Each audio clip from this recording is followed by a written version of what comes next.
De la diversité des terroirs de France naissent des vins aussi nombreux et différents que sont les vignerons qui les produisent avec passion. Rencontre au cœur des vins et des hommes. On est dans le Mâconnais, millésime 2001. L'appellation ici, Pouilly-Vinzel. On a un nez très étonnant avec un petit peu de fruits exotiques, des arômes assez riches, un peu de grillé et une très belle couleur aussi. On a ici un vin qui est vraiment gourmand, qui a du gras et de la matière. C'est chaleureux, c'est très équilibré et il y a beaucoup de fraîcheur parce qu'il y a cette acidité qui est là et qui porte le vin. C'est un vin très vif, on a vraiment l'impression de croquer dans un raisin mûr. Alors les cigales du sud, elles font, Régis, elles font quoi? Elles font, ouais. Et ici dans le Mâconnais, elles font...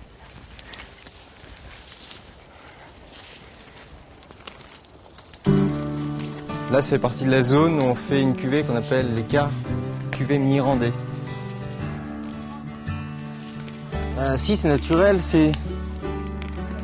Là, ça va être tout mirandais. Non, le mirandage, c'est un état du raisin. Ah, il y a des zones, il y a un peu plus de rose qu'ailleurs. Voilà, alors ça, c'est des carottes. On va les prendre à la racine parce que c'est des saloperies. Comme il vient de pleuvoir, c'est boueux, je suis bien mieux quand je suis sûre, quoi, mais bon, c'est propre. C'est pas comme si on désherbe avec des produits où la terre, elle vit pas, il y a pas de... Là, il y a de l'air, ça bouge, je sais pas, c'est tout doux.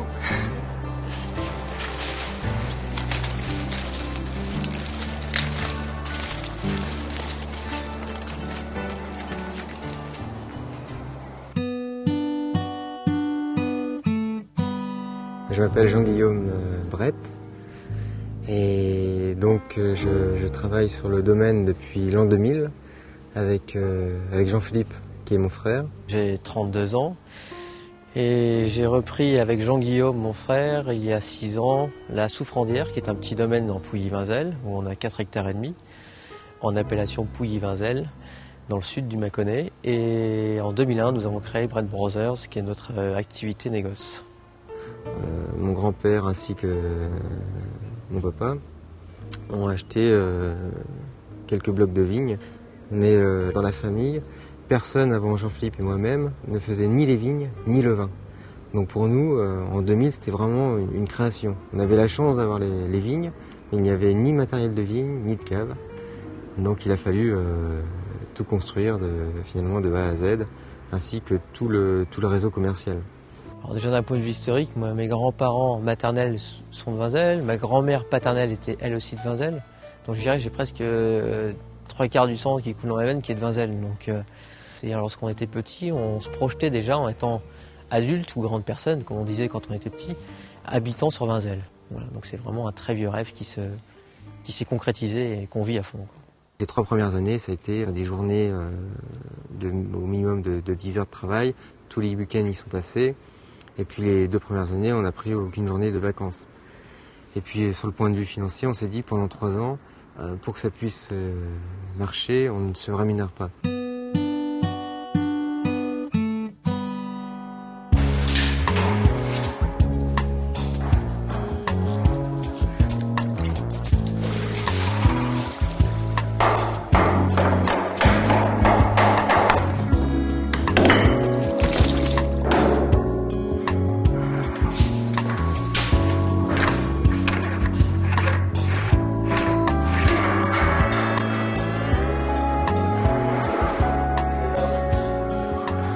On fonctionne un peu comme un système de couple. Et l'intérêt, c'est qu'on avance peut-être 2 fois plus vite, voire 3 fois plus vite qu'une personne qui est toute seule face à ces questions. Là, ça nous permet vraiment d'échanger nos avis et d'évoluer et d'avancer bien plus vite. Pour nous, c'est vraiment une force. C'est peut-être une des clés de notre progression. Couleur caramel.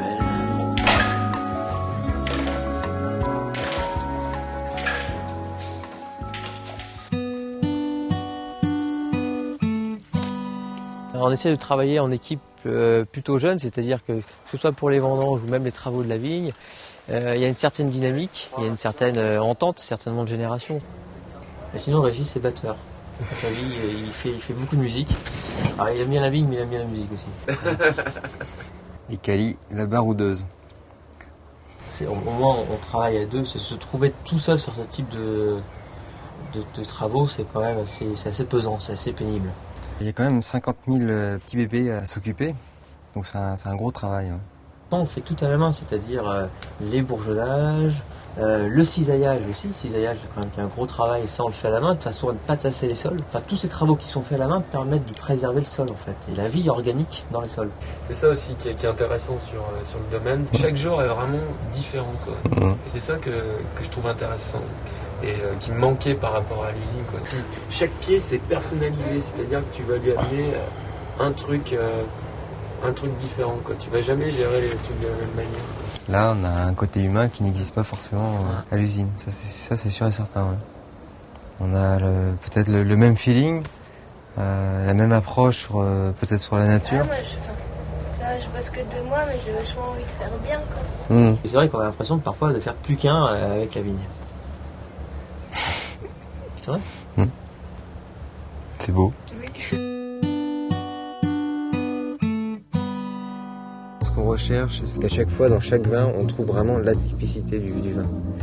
Et qu'on trouve vraiment aussi qu'on soit sur de la finesse, sur des vins qui soient aériens, qui soient pas lourds, lourdins. Je pense que c'est vraiment ce type de vin qu'on recherche. Et pour cela, il faut vraiment qu'on travaille à ce moment-là, qu'on trouve des raisins sur des vignes qui sont labourées, où il y a une vie dans les sols.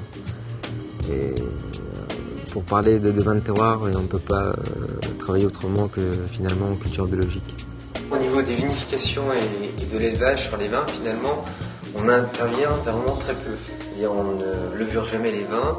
Sur le domaine, il n'y a jamais de chaptalisation, c'est-à-dire jamais de rajout de sucre, alors que c'est légal. Hein. En Bourgogne, on a le droit de rajouter du sucre. Et ça, on l'obtient grâce au travail qu'on fait à la vigne, grâce à la culture biologique, entre autres. Ça, c'est vraiment le top du top, enfin, pour nous. Hein. C'est des tout petits rendements et c'est vraiment des sols qui sont fantastiques. Et donc ça, normalement, ça va aussi tout dans l'écart. Comme tu as vu, en fait, l'écart, nous, on a un bloc de 4 hectares. Et ce bloc-là de 4 hectares, on le vinifie à peu près chaque année en 6 à 7 lots, suivant l'âge des vignes, suivant le sol. Donc on vinifie tout par lot. Et ensuite, on assemble que les meilleures pièces pour faire le climat à l'écart. D'accord. Et le reste ? Et le reste, on fait un Pouilly-Vinzel générique. Donc c'est moins bonne qualité quand même. C'est une très belle matière, mais on a moins la richesse que l'on peut avoir dans la cuvée l'écart. D'accord. Vous sélectionnez le meilleur du meilleur. Voilà, c'est ça.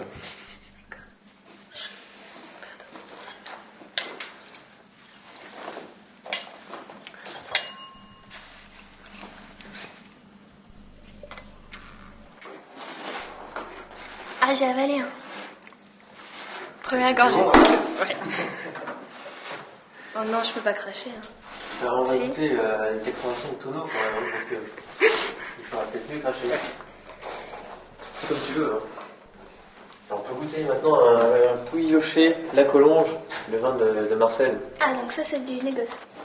Parce qu'il faut imaginer, en achat raisin, alors déjà on vendange nous-mêmes tous les raisins, et ensuite... C'est exceptionnel ça quand même, non ? C'est pas du tout courant. Et en plus, à chaque fois, une cuvée correspond à un seul vigneron et une seule parcelle. D'accord. Donc tu vois, là, Pas tous ces tonne. tonneaux qui sont ici, là, on a à peu près une quinzaine de cuvées différentes.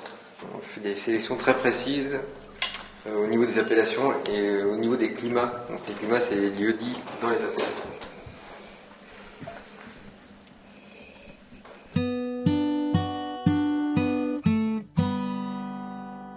Avec la cave actuelle, on peut faire à peu près 80 000 bouteilles. Et le but de l'agrandissement, c'est 40 000 bouteilles en plus. Et de toute façon, c'est pas extensible à l'infini, puisque des gens qui sont en bio sur le Mâconnais, il n'y en a pas tant que ça. Donc on sait on a encore une petite marge de manœuvre pour pouvoir acheter des raisins qui nous plaisent, mais on ne pourra pas le faire de façon indéfinie. Et on pourra toujours gérer chaque point d'une façon vraiment minutieuse et précise, comme on le fait actuellement.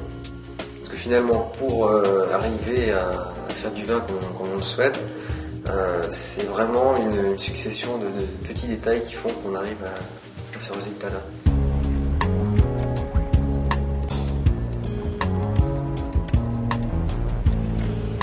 Voilà, donc là on se dirige sur Pouilly, Locher et la Collonges. On va aller voir Marcel. Marcel qui vend la majorité de ses raisins aux caves coopératives et qui retire un petit peu de vignes, notamment pour vendre les raisins. Et donc là il se remet à travailler entièrement ses sols depuis cette année. Enfin, il a commencé un petit peu l'année dernière et puis cette année il est parti à fond. Et donc ça c'est vraiment une démarche qu'on suit aussi de près. Donc on va aller voir les vignes justement maintenant. Les vignes sont belles là. Hein. Ouais. C'est ça en tout cas. Hein. C'est ça. C'est vraiment ça. Pour hein. l'instant, c'est Ouais, ça. ouais. Ouais. Pourvu que ça dure. Donc, Ça sentir bon la terre. Il faut la goûter pour savoir si c'est bon. Et moi je vais pas le faire. Hein, mais... attends, ouais, non. non, mais ça sent bon, hein, je veux dire. C'est agréable. C'est grumeleux, ça se fait bien. Hein. C'est agréable. On s'aperçoit quand même que le travail du sol, ça reste, à mon avis, la meilleure. Enfin, je commence. Hein. J'ai pas assez d'expérience, mais une très bonne solution. Un bon compromis. Moi, la seule contrainte que je trouve, c'est le temps. Le temps. Tu sais, la femme, elle est pas dedans, hein, je veux dire, elle est à côté. Mais tu lui parles quand même parce que t'as pas le choix, elle est à côté de toi.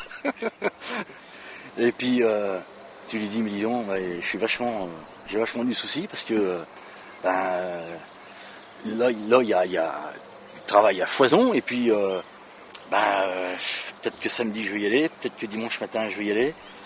Non, mais je crois que la récompense d'Actara, c'est... que ce soit sur les vignes, là où on t'achète le raisin, ou sur ce que tu fais pour faire ton vin chez toi maintenant, tu retrouveras le travail des sols au niveau des vins, au niveau des équilibres, et ça c'est flagrant. Hein. Oui, de toute façon, il faut qu'il y ait une petite touche personnelle, parce que si je veux dire, si tu fais comme, à mon avis, si tu fais comme tout le monde, faut rester comme tu faisais jusqu'à maintenant, quoi, je veux dire. Tout à fait. Ouais. Vous avez de l'avance, à mon avis, sur la majorité de pas mal de commerçants, quoi. C'est vrai, c'est bien. Mais vous êtes deux. Ouais. Ça le fait, hein. Ça le fait. Ouais. La la la la la la la l'air, la la la la la la la la la Zob.